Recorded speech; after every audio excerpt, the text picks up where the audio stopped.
আল্লাহ আমাদের বানিয়েছেন, পৃথিবীতে পাঠিয়েছেন, এখানে আমাদের প্রয়োজনটা কি, আমাদের এই অস্তিত্বের উদ্দেশ্যটা কি? আল্লাহ এর উত্তরে বলেছেন সূরা মুলক অধ্যায় নম্বর 67 আয়াত নম্বর 2। আল্লাহ বলেছেন আল্লাযী খালাকাল মাউতা ওয়াল হায়াতা, যে আল্লাহ সৃষ্টি করেছেন মৃত্যু ও জীবন পরীক্ষার জন্য। কে তোমাদের মধ্যে কর্মে উত্তম? আল্লাহ সৃষ্টি করেছেন জীবন ও মৃত্যু পরীক্ষার জন্য। কে তোমাদের মধ্যে কর্মে উত্তম? আল্লাহ পবিত্র কোরআনে বলেছেন সূরা আলে ইমরান অধ্যায় নম্বর 3 আয়াত 185। আল্লাহ বলেছেন কুল্লু নাফসিন যায়কাতুল মউত, প্রত্যেক জীব মৃত্যুর স্বাদ গ্রহণ করবে, আর চূড়ান্ত বিচার হবে রোজ কিয়ামতের দিনে। যাকে সেদিন দোজখ থেকে রক্ষা করা হবে আর বেহেশতে দাখিল করা হবে, সেই পৃথিবীর উদ্দেশ্য অর্জনে সফল কাম। কারণ এই পার্থিব জীবন ছলনাময় ভোগ ব্যতীত আর কিছুই নয়। তার মানে এই পৃথিবীতে আমাদের ইহকাল, এটা পরকালের জন্য একটা পরীক্ষা। যদি আল্লাহ সুবহানাহু ওয়া তাআলার আদেশগুলো মেনে চলেন, তাহলে পরকালের জীবনে বেহেশতে যেতে পারবেন, আর আদেশগুলো না মানলে বেহেশতে যেতে পারবেন না, দোজখে যাবেন। তাহলে এই জীবন আমাদের অস্তিত্বের পেছনের উদ্দেশ্য। আল্লাহ বলছেন পরকালের জন্য পরীক্ষা। আর আল্লাহ পবিত্র কোরআনে বলেছেন সূরা আনকাবুত অধ্যায় নম্বর 29 আয়াত নম্বর 2 যে তোমরা কি মনে করো আমরা ঈমান এনেছি এটা বললেই তোমাদের ছেড়ে দেওয়া হবে? তোমাদের অবশ্যই পরীক্ষা নেব। যদি শুধু মুখে বলেন আল্লাহকে বিশ্বাস করি, আমি একজন মুসলিম, আমি একজন মুমিন, এটা বললেই আল্লাহ ছেড়ে দেবেন? এখানেই পরীক্ষা শেষ? আল্লাহ বলছেন তোমরা জানো না আমি পরীক্ষা করব?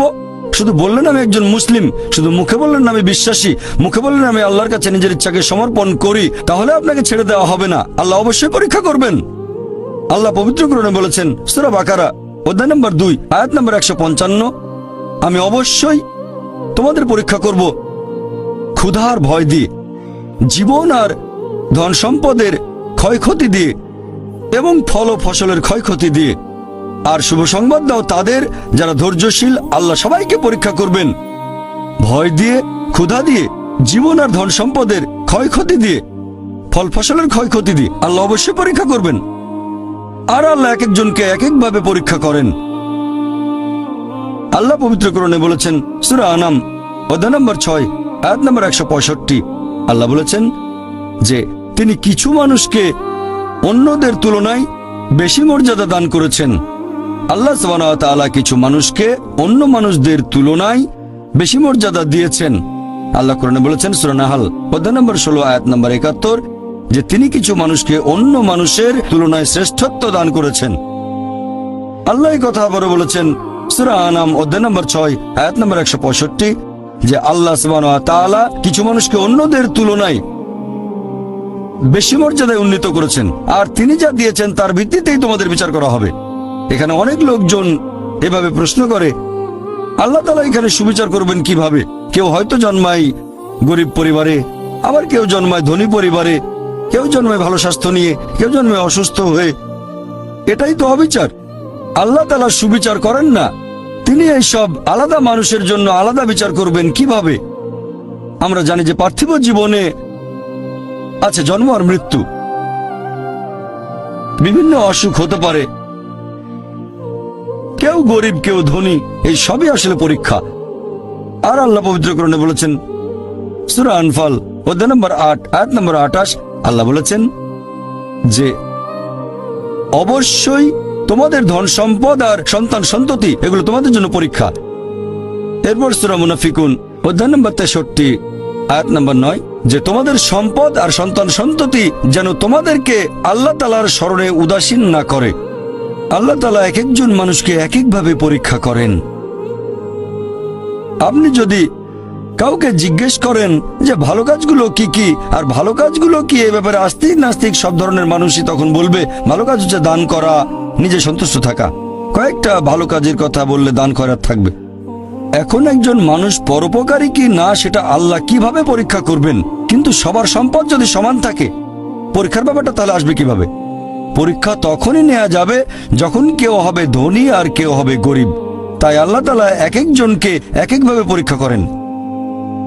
হয়তো কেউ জন্ম নিয়েছে ধনী পরিবারে, তাই সম্পদ অনেক বেশি, আবার কেউ জন্মায় গরিব হয়ে। তবে যে লোকটা ধনী, ইসলামিক শরিয়া অনুযায়ী ইসলাম ধর্মের একটা স্তম্ভ হচ্ছে যাকাত, যে প্রত্যেক ধনী লোক যাদের সঞ্চয় নিসাব লেভেলের উপরে 85 গ্রাম স্বর্ণ, সে প্রতি হিজরি বছরে সেই সঞ্চয়ের 2.5% জাকাত হিসেবে দান করে দেবে।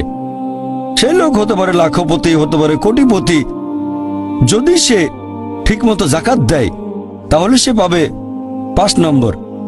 হয়তো সে পুরো জাকাত দিল না, সামান্য কিছু অংশ দান করলো, যা দেওয়ার কথা তার 20% দিল, যেটা দেওয়া উচিত তার সামান্য অংশ দিল, তাহলে সে ফেল করবে। আবার কেউ হয়তো জাকাতই দেবে না, একেবারে শূন্য। আর গরিব লোককে কোনো জাকাত দিতে হবে না, সেভাবে ফুল নাম্বার। কিন্তু আমরা মানুষরা এভাবে বলি, আহা বেচারা লোকটা খুব গরিব, এই লোকটার জীবনে শুধু সমস্যা আর সমস্যা। আর ধনীদের দেখে আমরা মুগ্ধ হই। আমাদের প্রিয় নবী বলেছেন যে একজন ধনী লোকের বেহেশতে প্রবেশ করা গরিবের চেয়ে অনেক বেশি কঠিন। আর পবিত্র কোরআন বলছে, সূরা আনফাল অধ্যায় নম্বর 8 আয়াত নম্বর 28, ধন সম্পদ তোমাদের জন্য পরীক্ষা, এটা পরীক্ষা। আমরা বোকা তাই এভাবে চিন্তা করি যে এই লোকটার অনেক টাকা, আল্লাহ অনেক রহমত দিয়েছেন, এটা একটা পরীক্ষা। যদি এই রহমত ঠিক মতো ব্যবহার না করেন, এটা অবশ্যই রহমত, তবে এই পরীক্ষায় ফেল করার সম্ভাবনা অনেক বেশি। যেমন ধরেন বোর্ডের একটা পরীক্ষার প্রশ্ন, গত বছরের কথা, 2 বছর আগের কথা, 2002 সালের কথা। সেবারের প্রশ্ন খুব কঠিন ছিল, বেশিরভাগ ছাত্রছাত্রী উত্তর দিতে পারেনি। পরের বছর সেই প্রশ্নটা আসলো না, তখন এটা বলা বোকামি, ও দুঃখ, এবার তো আসলো না। আপনি তো খুশি হবেন যে এবার আসেনি। তাহলে সম্পদ একটা পরীক্ষা। তাহলে যাদের ধন সম্পদ নেই তাদের জন্য ধনীদের তুলনায় বেহেশতে যাওয়াটা অনেক সহজ। আল্লাহ এক একজনকে এক একভাবে পরীক্ষা করেন।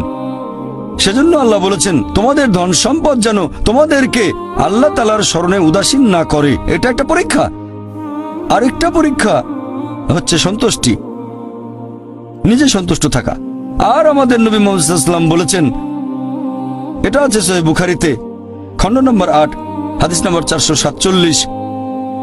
নবী বলেছেন, যদি কারো কাছে একটা পর্বত সমান স্বর্ণ থাকে, সে এরকম আরেকটা চায়। যদি কারো কাছে 1 পাহাড় স্বর্ণ থাকে, তারপরও সে আরেকটা স্বর্ণের পাহাড় চায়। আর সর্বশেষে তার মুখগহ্বর পূর্ণ হয় কবরের মাটি দিয়ে। সে যত ধনী লোকই হোক, হয়তো সে পৃথিবীর মধ্যে সবচেয়ে ধনী লোক, তারপরও সে আরো বেশি সম্পদ চায়। মানুষ সন্তুষ্ট হয় না, বেশিরভাগ মানুষ কখনো সন্তুষ্ট হয় না। আল্লাহ পবিত্র কোরআনে বলেছেন, সূরা নিসা অধ্যায় নম্বর 4 আয়াত নম্বর 32, যে আল্লাহ যেটা দিয়ে অন্য মানুষকে শ্রেষ্ঠত্ব দান করেছেন, সেটার উপরে তোমরা কোনো রকম লালসা করো না। এভাবে বলবেন না যে, হে আল্লাহ, তুমি অমুককে অনেক সম্পদ দিয়েছো, অমুককে অনেক সুন্দর একটা গাড়ি দিয়েছো। এমন কিছু আল্লাহর কাছে চাইবেন না যেটা অন্য কাউকে আল্লাহ দিয়েছেন। এতে লোকসান হবে আপনার। আর আমাদের প্রিয় নবী মুহাম্মদ সাল্লাল্লাহু আলাইহি সাল্লাম বলেছেন, এটা আছে সহিহ বুখারীতে, খণ্ড নম্বর 4, আমাদের নবী বলেছেন যে, সেই লোকদের দেখো যাদের ভাগ্য তোমার চেয়ে খারাপ। সেই সব লোককে দেখো না যারা তোমার চেয়ে বেশি ভাগ্যবান। তা না হলে তোমরা আল্লাহ তাআলাকে স্মরণ করায় অবহেলা করতে পারো, তা না হলে প্রতিপালকের প্রতি অকৃতজ্ঞ হয়ে যেতে পারো। তাহলে নবী বলেছেন, তাদেরকে দেখো যাদের ভাগ্য খারাপ। তখন আপনি বলছেন, আচ্ছা, এই লোকটার তো কোনো গাড়ি নেই, আমার একটা মারুতি অন্তত আছে। তাকে দেখবেন না যারা সে মার্সিডিজ। ও, আমার মার্সিডিজ নেই কেন? ওই লোকের গাড়ি নেই, আমার তো একটা আছে। আপনি আল্লাহকে ধন্যবাদ জানাবেন। যখন মার্সিডিজ গাড়ির মালিকের সাথে নিজেকে তুলনা করবেন, ও, আমার কেন মার্সিডিজ গাড়ি দিলেন না? তাদেরকে দেখবেন যাদের ভাগ্য খারাপ। তাহলে আপনি আল্লাহ সুবহানাহু ওয়া তাআলাকে স্মরণ করছেন। আর এটাই বৈশিষ্ট্য মানুষের। এরকম একটা গল্প যে এক লোকের মনে অনেক দুঃখ, কারণ তার কোনো জুতো নেই। তারপরে সে একটা লোককে দেখলো যার একটা পাই নেই। লোকটা অভিযোগ করতো আল্লাহর কাছে যে জুতো নেই, আল্লাহর কাছে অভিযোগ করতো আমার কোনো জুতো নেই। তারপর সেই লোকটাকে দেখলো যার একটা পা নেই। তখন সে আল্লাহকে ধন্যবাদ জানালো, আমার অন্তত 2টো পা আছে। তাহলে সন্তুষ্ট হওয়া একটা পরীক্ষা। আমাদের নবী মুহাম্মদ সাল্লাল্লাহু আলাইহি ওয়াসাল্লাম বলেছেন, এটা আছে সহিহ বুখারীতে, খণ্ড নম্বর 8, যে সত্যিকারের সম্পদ হচ্ছে সন্তুষ্ট হওয়া, ধন সম্পত্তি নয়। সত্যিকারের সম্পদ হলো সন্তুষ্ট হওয়া, পরিতুষ্ট হওয়া। আপনার যা কিছু আছে সেটার জন্য বলবেন আলহামদুলিল্লাহ, সকল প্রশংসা আল্লাহর। তাহলে হবেন সত্যিকারের মুমিন, হবেন সত্যিকারের বিশ্বাসী, হবেন সত্যিকারের মুসলিম, সন্তুষ্ট থাকবেন। অনেকে এভাবে বলে যে, কোন কারণে আল্লাহ সুবহানাহু ওয়া তাআলা কিছু মানুষকে জন্ম থেকেই বানিয়েছেন স্বাস্থ্যবান, কিছু মানুষকে আল্লাহ সুস্বাস্থ্য দেন, আর কেউ জন্মায় অসুখ বিসুখ নিয়েই, হয়তো বংশগত কোনো রোগ, হার্ট ডিজিজ, কেউ বা জন্মায় বিকলাঙ্গ হয়ে। আল্লাহ কি অবিচার করছেন? আল্লাহ পবিত্র কোরআনে বলেছেন সূরা নিসা অধ্যায় নম্বর 4 আয়াত 40, আল্লাহ সুবহানাহু ওয়া তাআলা কারোর সাথে অনুপরিমাণে জুলুম করেন না। এটা একটা পরীক্ষা। আল্লাহ এক একজনকে এক একভাবে পরীক্ষা করেন। এরকম হতে পারে যে শিশু এখন জন্মাচ্ছে, সেই সময় মাসুম নিষ্পাপ, তার কোনো দোষ নেই। আর পবিত্র কোরআন বলছে সূরা আনফাল অধ্যায় নম্বর 8 আয়াত নম্বর 28 যে তোমাদের ধন সম্পদ আর সন্তান সন্ততি তোমাদের জন্য পরীক্ষা। আল্লাহ কথাটা আবারও বলেছেন অধ্যায় নম্বর 63 আয়াত নম্বর 9 যে তোমাদের ধন সম্পদ সন্তান সন্ততি তোমাদেরকে যেন আল্লাহ তাআলার স্মরণে উদাসীন না করে। এরকম হতে পারে যে পরীক্ষা নেওয়া হচ্ছে বাবা মার, এটা বাবা মার জন্য পরীক্ষা। এরপর আপনারা দেখবেন যখন কোনো মানুষের উপর বিপর্যয় আসে, সেটা হয় পরীক্ষা অথবা একটা শাস্তি। যে লোকগুলো আল্লাহ তাআলার পথ থেকে দূরে সরে গেছে তাদের জন্য এটা শাস্তি, আর যারা আল্লাহর পথে আছে তাদের জন্য পরীক্ষা। হতে পারে যে বাবা মা খুব ভালো মুসলিম, 5 ওয়াক্ত নামাজ পড়েন, হয়তো যাকাত দিয়েছেন, হজ পালন করেন, রমজান মাসে রোজা রাখেন, আল্লাহ তাদের একটা সন্তান দিলেন জন্ম থেকে যার হার্টে সমস্যা। সত্যিকারের মুসলিম, সত্যিকারের মুমিন বলবে আলহামদুলিল্লাহ, আল্লাহ তাআলা তোমাকে অনেক ধন্যবাদ। আল্লাহ তাদের পরীক্ষা করছেন।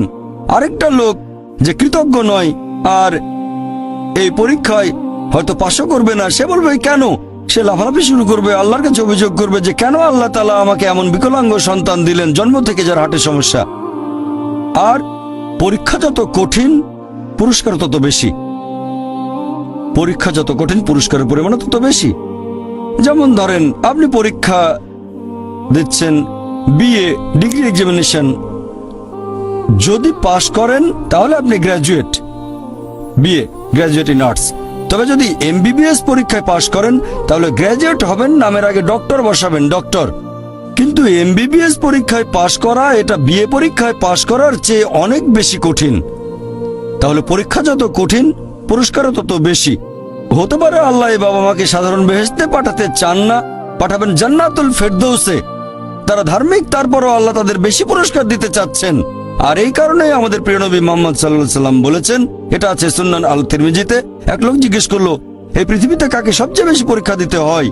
নবী উত্তরে বললেন যে আল্লাহ সুবহানাহু ওয়া তাআলার সকল নবী রাসূলকে সবচেয়ে বেশি পরীক্ষা দিতে হয়। এরপরে যারা নবী রাসূলগণের ঘনিষ্ঠ, যারা নবী রাসূলগণের মতো, তারপরে যারা সাহাবীগণের মতো। আর একজন লোকের ঈমান যত বেশি মজবুত পরীক্ষাটা তত বেশি কঠিন। তাকওয়া যত বেশি থাকে আল্লাহ তত কঠিন পরীক্ষা দেবেন। আপনি কোথাও এমবিবিএস নিয়ে পড়াশোনা করছেন কারণ বেশি নম্বর পেয়েছিলেন এইচএসসিতে, সেজন্য এখানেও পরীক্ষা কঠিন। এমবিবিএস পাস করাটাও বেশ কঠিন। তাহলে এখানেও নবী রাসূলগণের তাকওয়ার সাথে সাধারণ মানুষের তাকওয়ার কোনো তুলনায় হয় না। যেহেতু তারা ছিলেন নবী এবং রাসূল, তাই তাদেরকেও পরীক্ষা করা হয়েছে। কোন নবী রাসূলকে এই পরীক্ষা না নিয়ে ছেড়ে দেওয়া হয়নি। তাদের তাকওয়া লেভেল অনেক উপরে। নবী রাসূলকে অনেক বেশিবার পরীক্ষা করা হয়েছে সাধারণ মানুষের চেয়ে। আপনার বাচ্চা অনেক বেশি, অনেক কঠিন। তাহলে আপনার তাকওয়া যদি বেশি হয় আল্লাহ আপনাকে পরীক্ষা করবেন। সত্যিকারের মুমিন কোন বিপর্যয়ের মধ্যে পড়লে বলে সুবহানাল্লাহ, সকল প্রশংসা আল্লাহর, আলহামদুলিল্লাহ। সে ধরে নেয় এটা একটা পরীক্ষা। কোনো বিপর্যয় আসলে সেটা হয় একটা পরীক্ষা অথবা একটা শাস্তি। নবীগণের তাকওয়া অনেক বেশি, তাদের জন্য এটা শাস্তি না, এটা পরীক্ষা। আর তারা পাশ করেছেন। যদি কারো জীবনে কোনো ভালো কিছু ঘটে সেটা হয় একটা পুরস্কার অথবা পরীক্ষা। সম্পদ হতে পারে পুরস্কার অথবা একটা পরীক্ষা। ভালো কোনো কিছু ঘটলে সেটা হয় পুরস্কার নয়তো একটা পরীক্ষা। অনেকে আল্লাহর পথ থেকে দূরে সরে যায়, তারপরে বলে আমাকে সম্পদ দাও, আল্লাহর সম্পদ দেন, তারপরে তারা পরীক্ষায় ফেল করে।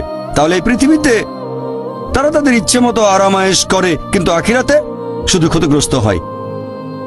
দান একটা পরীক্ষা, সন্তুষ্ট হওয়া পরীক্ষা, সন্তান সন্ততিও পরীক্ষা।